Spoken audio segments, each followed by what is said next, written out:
My sister took what was meant to be my inheritance. "You'll never make anything of yourself anyway, you don't need it," she told me, like it was nothing. I didn't say a word. Just swallowed it and kept quiet. Then, a year later, she showed up out of the blue, tear-streaked and falling apart. And as much as I wish I could say it caught me off guard, it didn't. It wasn't some blindsiding betrayal. Truth is, I'd felt it coming for a long time. That's the thing about family, you sense these cracks even when you try to ignore them. I stood outside the lawyer's office that day, the last few weeks sitting heavy on my shoulders like wet cement. My parents had died suddenly. A car crash. No warning. No time for final words or fixing old wounds. The grief alone was enough to break a person, but what followed was something I never saw coming. I always figured when the time came, everything would be split fairly. They didn't have a fortune or anything, but they'd done all right. A modest house, a decent chunk of savings, a few solid investments. Just enough to take the edge off. Enough to let me catch my breath after scraping by for years, trying to build a life from scratch. But Melanie, my sister, had a different idea. I'll never forget the look on her face during that will reading. That smug little smirk as she leaned back in her chair, arms folded like she'd just won something. "It's all mine," she said, clear as day, once the lawyer stopped talking. "Mom and Dad knew I'd handle it responsibly. Well, you've never exactly been reliable." I just blinked, stunned. "What the hell are you talking about?" I asked. They wouldn't just leave me out like that. But she already had her script ready. She went on about legal details, revisions to the will, stuff she conveniently handled while our folks were sick. Said they signed some documents she helped put together, all while acting like the doting daughter. Turns out, she wasn't helping them, she was setting the table to help herself to everything. "You were never going to be successful anyway," she said with a shrug, like it was just the truth. "And besides, you don't need it." I should have challenged her right then. I should have hired a damn lawyer, called her bluff, and fought tooth and nail. But I didn't. Instead, I stood up, locked eyes with her, and simply said, "We'll see." Then I left. Walked away with absolutely nothing. Well, nothing but my resolve. Leaving like that was one of the hardest choices I've ever made. The days that followed didn't feel real, like I was drifting through a world that had flipped upside down. My parents were gone. The house I was raised in, the nest egg they built up, even their most personal keepsakes, Melanie scooped it all up like it belonged to her and her alone. She pulled it all into her orbit, like some greedy black hole. And me? I was left with no backup, no safety cushion, no share of what was rightfully mine. What I did have, though, was the harsh, cutting clarity that only betrayal can bring. And that bitter truth lit a fire under me. I wasn't about to let her come out on top. So, I buried myself in work. I had this small business idea I'd been toying with for years, never really had the time or money to chase it seriously. But now? I didn't have the luxury of waiting. It was either start from scratch or let her win while I drowned in the mess she left me in. I chose to build. I worked around the clock, running on barely any sleep and scraping by with what little cash I had. I became a student of everything: marketing, investing, scaling a business, anything that could help me inch forward. Meanwhile, Melanie was living large on what she stole. Every so often, I'd catch wind of her latest splurge. She moved into some fancy new place. Bought herself a shiny luxury car. Took extravagant trips and threw parties that looked like something out of a celebrity magazine. It was like she was burning through stacks of cash just to watch the flames. No savings. No long-term planning. She wasn't even pretending to be smart about it. And me? I knew all I had to do was wait. Her crash was coming, I could feel it in my gut. The first few months were brutal. I got up before the sun and didn't stop until my body gave out. I started with nothing but an idea, just this small concept folks brushed off as silly or unrealistic. But I believed in it. I had a feeling that if I could power through the exhaustion, ignore the doubt, and keep chipping away, I could make it something real. To keep the lights on, I picked up side gigs, whatever I could get my hands on. Freelance jobs, delivery routes, even handyman work when it came up. Anything that kept food on the table and gas in the tank. Day after day, it was the same rhythm: work, build, learn, repeat. And the best part? I told no one. Not a soul. Especially not Melanie. She'd written me off completely, and I let her.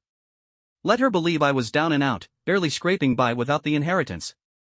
I wanted her to think I was struggling. Because while she was out there flaunting her fancy new life, I was quietly building mine from the ground up. Now and then, I'd hear about her latest splurge through mutual friends. Some ridiculous party, another designer handbag, just more evidence that she was living like the money would last forever. But I knew better. I knew it wouldn't. She didn't have what I had, discipline. Every dollar I made, I put to work. I researched nonstop, made calculated moves instead of flashy ones. I kept my head down, stayed focused, and waited. And little by little, things started shifting. My business grew. Not overnight, but it gained traction. At first, I was just able to quit the side jobs. Then I had enough breathing room to relax a little.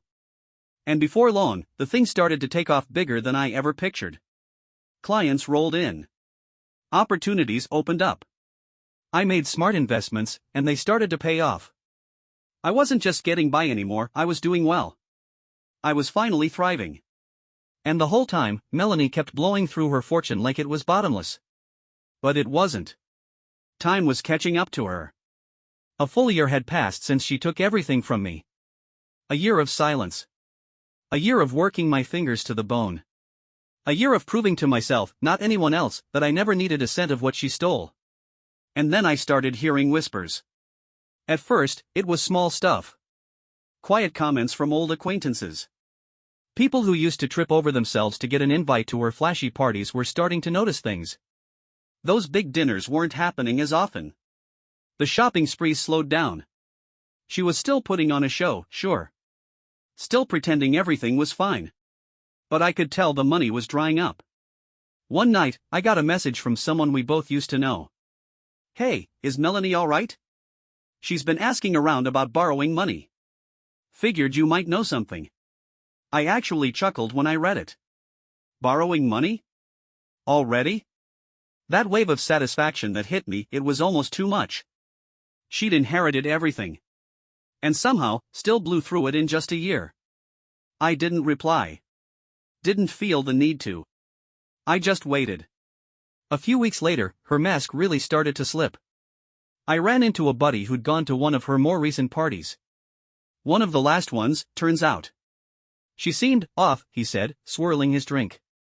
Like, stressed. Kept talking about some bad investments and how people weren't paying her back. He shrugged. Weird vibe, man. I nodded, kept my face neutral. But inside? I knew exactly what was happening. Melanie had probably thought she could flip her way into more money. Maybe she'd fallen for some hotshot investment pitch. Or maybe she just dumped a pile of cash into something stupid without thinking. Or maybe, most likely, she just spent so fast and so carelessly that no amount of money could keep up. Whatever the reason, she was sinking. And I knew then it was only a matter of time before she came crawling to me. I could feel it in my bones. She left me with nothing when I needed help the most. No home. No safety net. No support. But now? I had everything I'd built with my own two hands. A strong business. Smart investments. A future that belonged to me. She thought she'd won. But the real story was just getting started. And sure enough, I didn't have to wait long. One night, after wrapping up a long day of work, my phone buzzed. Unknown number. But I already knew who it was. I let it ring. A minute later, a text lit up my screen. "Hey, it's me. Can we talk?" I stared at it for a second, half amused. She was trying to sound casual, like nothing had ever happened. Like we were just two siblings catching up after a long time apart. I didn't answer. The next day, another message. "I really need to talk to you. It's important." Still nothing from me. Then 2 days later, there was a knock at my door. I opened it, and there she was, Melanie. Except this wasn't the confident, smug sister I remembered. Her hair was messy, her expensive clothes looked tired and worn, and her eyes were red and puffy, like she hadn't stopped crying for days. For the first time in a year, I saw something in her face I'd never seen before: real desperation. "Hey," she said, voice barely holding together. I leaned against the doorframe, arms crossed tight. "What do you want, Melanie?" She glanced around like she didn't want the neighbors to see her like this. "Can I come in?" I let the silence hang heavy between us. Let her feel it. Let her stew in it. Then finally, I stepped aside. She walked in slow, like she wasn't sure if she belonged there anymore. And truth be told, she didn't. Her usual smug confidence was gone. I watched her take in my place, modest, clean, steady. A far cry from the glitz and glitter she used to flaunt. So, I said, keeping my tone steady, what's so important? She sat down, her fingers twitching nervously in her lap. I messed up, she whispered. Her voice cracked like it hurt just to admit it. I made some terrible investments. Thought I could flip the money, make more. But it's all gone. I raised an eyebrow. All of it? She nodded, eyes already welling up. I thought I was making smart choices, but everything went sideways. And the bills kept coming. Creditors started calling. I don't know what to do anymore. I leaned forward a bit. Why are you telling me this? She looked up, shame and panic tangled in her expression. Because I need help. There it was. The same sister who once laughed in my face. The same one who cut me out without a second thought, who gloated as she walked off with everything that should have been mine. Now she was here, broken, humbled, and begging. I looked at her, letting my silence do most of the talking. Then slowly, I gave her a faint smile. You were right, Melanie, I said calmly. I didn't need that inheritance. She blinked, confused for a moment. And now? I added, standing up. Neither do you. Her face crumbled right then and there. I walked over to the door, opened it, and waited. She sat frozen, as if hoping I'd say something else, maybe offer a sliver of compassion. But I didn't. After a long pause, she stood and walked toward the door. Just before stepping out, she turned to me, eyes red, her voice barely above a whisper. Please, don't do this. But I already had. I shut the door behind her. And in that moment, I felt something I hadn't felt in a long time, freedom. I stood there for a while, just listening. I half expected her to knock again, to shout, to beg. But there was nothing. Just the slow, shuffling sound of her walking away until even that disappeared into silence. I took a deep breath and exhaled. This should have felt like a win. And in some ways, it did. But there was something else too, something quiet and hollow. It wasn't guilt. I owed her nothing. It wasn't regret either. I knew I made the right choice. It was just the strange, heavy feeling that comes from watching someone who once towered over you fall under the weight of their own arrogance. A year ago, she thought she was untouchable. She had the money, the lifestyle, the pride. And now? She was just another person who ran out of road. I sat down, rubbed my face with both hands. This was what I wanted, right? To see her fall? Then why didn't it feel as good as I thought it would? I shook the feeling off. She earned this outcome. Every bit of it. She laughed at me, robbed me, and told me I'd never make it without what was rightfully mine. But I did. I built a life from the ground up. She tore hers down brick by brick. This wasn't mine to feel sorry for. She made her bed. And now she had to lie in it. Still, that night, as I stared at the ceiling, I couldn't shake the look on her face when I closed that door. The fear. The shame. The quiet desperation. I rolled onto my side. She was my sister once. But was she ever really my sister after everything she did? The next few days passed quietly. Too quietly. I kept thinking she might reach out again, a call, a message, something. But there was nothing. Radio silence. And I told myself that was good. She'd burned every bridge, and I wasn't about to rebuild one just to watch her light another match. She was on her own now. And still, I found myself wondering. Was she trying to dig herself out? Was she alone? Had the people she used to surround herself with dropped her the moment the money dried up? Probably. But I didn't ask. Didn't chase those answers. Instead, I focused on the one thing that never betrayed me, my work. The business was booming. I had stable income, smart investments, and for the first time ever, I wasn't surviving, I was solid. Secure. I had built the life I once thought only that inheritance could have given me. Only now, I earned every inch of it. And then, about a week later, that silence cracked. I was standing in line for coffee when I heard someone call my name. I turned around, and there stood Lisa, one of Melanie's old friends. She'd been part of all the parties and champagne-soaked weekends back when my sister was flying high. She gave me a hesitant smile. "Hey, I don't know if you've heard, but your sister's not doing too well." I shrugged. "I figured." Lisa bit her lip and leaned in, voice low. "She's in bad shape. Lost everything. House, car, everything. I think she maxed out all her cards just trying to keep the illusion going. And now, no one's there to bail her out." I sipped my coffee, letting the words settle. Lisa shifted awkwardly. "She's crashing with some guy, or was. I think he kicked her out too. Honestly, I don't even know where she's staying now." I didn't say anything. What was there to say? Melanie had taken everything from me and burned through it like it was nothing. She strutted around with what was supposed to be my future while I scraped and rebuilt from the dirt up. And now? Now she was broke, alone, and out of lifelines. Lisa looked at me, like she was expecting some big reaction. "I just thought you'd want to know." I nodded slowly. "Thanks." She gave me a tight smile and walked off.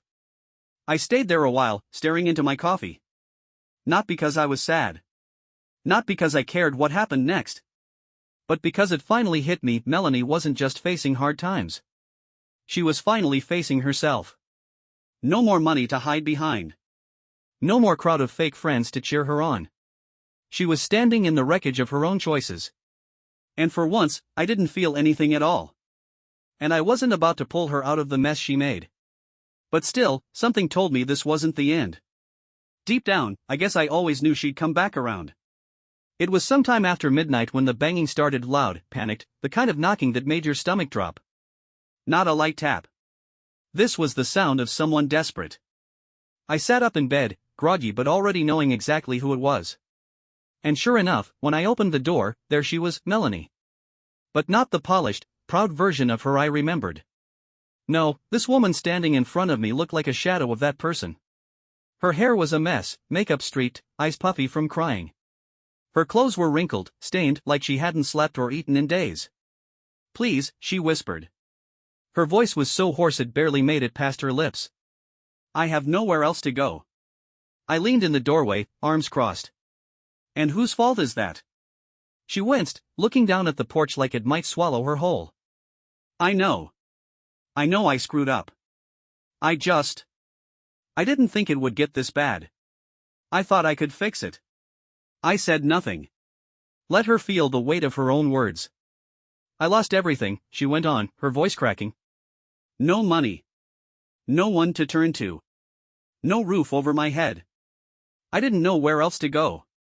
I let the silence hang. Heavy. Awkward. A year ago, the same woman sat across from me in a lawyer's office and smiled while taking everything my parents had left behind. Told me I'd never amount to anything. That I didn't deserve a damn thing. And now she stood there, shivering on my doorstep, hollowed out by her own choices. Part of me wanted to slam the door right in her face.